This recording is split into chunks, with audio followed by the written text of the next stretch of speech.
I have a couple more questions. I've got to ask. This is the biggest question. I've been listening to you for years, and you've danced around this topic, and I've just decided I'm going to nail you on this. I've got to know. Well, we've answered it thousands of times, but until you get in the vortex, you can't hear the answer. And you really should stop nailing people. Well, talking about Jesus.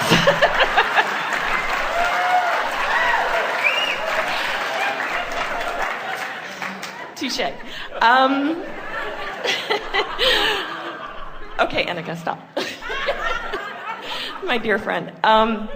The question I have, and it is my resistance, I'm fully aware of that, and I struggle, and I love what you say. Well, now, keep beating the drum. I haven't been able to hear, I've never been able to hear, I probably will not ever hear. I've listened and listened and listened. Maybe you want to do a little different preface to this. I'm sitting here in the vortex of source energy. I've been listening. I can feel myself into the vortex. I'm resonating with the fullness of who I am. I feel great clarity as I sit out there. I can hear the things that you say. I think this is an environment where I can maybe take this thought beyond where it has been before. Maybe it's been there for me and I've just missed it, but today I'd like to highlight it in a way that it asks the question in a very poignant way so that I and others may hear it in a new way, and then I want to relax and hear the answer to it. I like that. Much better setup. Much better. Took the words right out of my mouth. Thank you. Okay, it's the big K, the big karma. I have listened to many recordings. What's big about that? It's the unknown. It's the idea of a lot of different philosophies and religions, and I love what I hear, and it resonates. And you have said there is karma, but you can't go into it. Oh, we've gone into it many times. We just go into it more quickly than you do, and we never give you the answer you want to hear, so you don't think you've heard the answer. But here we have some questions for you, just to set this up as a platform so that you can hear what's going to come next. Sure. So, do you acknowledge that you are here in this physical body? Yes. That was easy. And do you acknowledge that here in this physical body, you are an extension of non-physical energy? Yes. And do you agree that while you are here in this physical body, in all this realness, that the larger part of you still remains non-physically focused? Yes. And do you acknowledge that the emotions you feel are the barometer of the way those two vibrational aspects are playing off of one another? Do you agree, or do you acknowledge, or does it sort of feel right to you, that when you feel negative emotion about something, that it means you're thinking about it in a way that the source within you is not thinking about it? Absolutely. In other words, you can tell that you have strayed from your true knowing. Yes. And the reason that you feel negative emotion then is because, as we said earlier, your inner being is not crawling out of the vortex to be with you. Your inner being is holding firm to who you have become and coaxing you into the vortex. And if there's going to be any alignment, you got to come in there and make the alignment. So, if your inner being will not join you in even one negative thought, what do you think the odds are that you'd been sent back into a lifetime to fix something that you screwed up last time? That was big. So, what makes people assume that there's something karmic that they're compensating for? Well, it's easy to understand how they'd get there. They innately believe that they are good. They want to be good. They know that they want stuff that they can't get. And they're outside the vortex trying to make it happen through words and action, not lining up with the energy that will allow it to happen, but struggling really hard to make it happen. And finally, they just get weary and they say, oh, don't tell me that I create my own reality.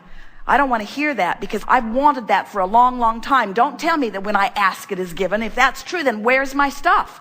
I've been asking. I don't think it's been being given.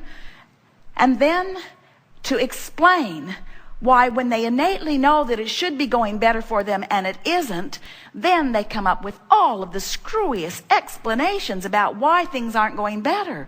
It's my mother's fault. It's the government's fault. It's my husband's fault. It's my wife's fault. It's my child's fault. It's the fault of karma. I must have done something screwy in a past life, and now I'm coming back to do it again, you see. And so that's the reason that we don't talk about karma in the way that most people mean it. There is nothing in anything that we know that even remotely resembles what most people mean when they talk about karma. Now, are you an eternal being? Yes, so that's kind of karmic. Are you source energy at the same time that you're here? Yes. So that's sort of karmic. Do you come back and have other experiences? Yes. But every time, see, here's how it works. So here you are in this physical body, knowing what you do want, knowing what you don't want, asking for more. And we've been talking all day here today about closing the gap. Hopefully while you're here in this physical body, but some don't. Some just get more and more and more of a spread between who they're letting themselves be and who they are. And then they have their closing of the gap during that releasing into the non-physical, what you call the death experience. But once reemerged back into non-physical, they now stand as the culmination of all that life has caused them to be. All that they were before they were in this body and all that they've been since. You are an expanding being, an expanding consciousness, an expanding energy. Yes, yes, yes. And when you make your decision to come back again, and you will, because it's great fun. This is the leading edge. This is where it's at. This is where the expansion begins and ends, if you will allow it. You come from this framework of who you are. You, in this time-space reality, are putting all kinds of things into this vortex of creation that future generations will benefit from. But it doesn't need to only be future generations. You all could get into the vortex now if you would use the power of your mind to get in there, and you could benefit from it right here and now. But if you don't, it doesn't matter, because who you really are has become that, and when you reemerge into physical again, you will come from that vantage point. Haven't you noticed that about the children that are coming forth?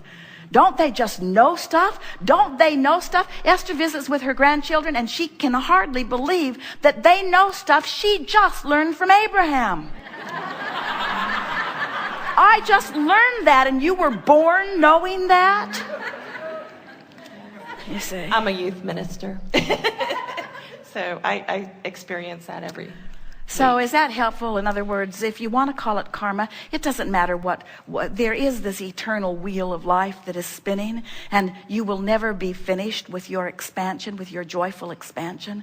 But it is our promise to you that you are not sent here to fix things that are broken. You're never come forth to compensate for things that you did in an inappropriate way before. You come forth as genius, consciousness, wanting vividly to explore contrast and put thought in new places and come into alignment with it. That's wonderful. Yes, indeed. Thank you very much. Thank you. Very good.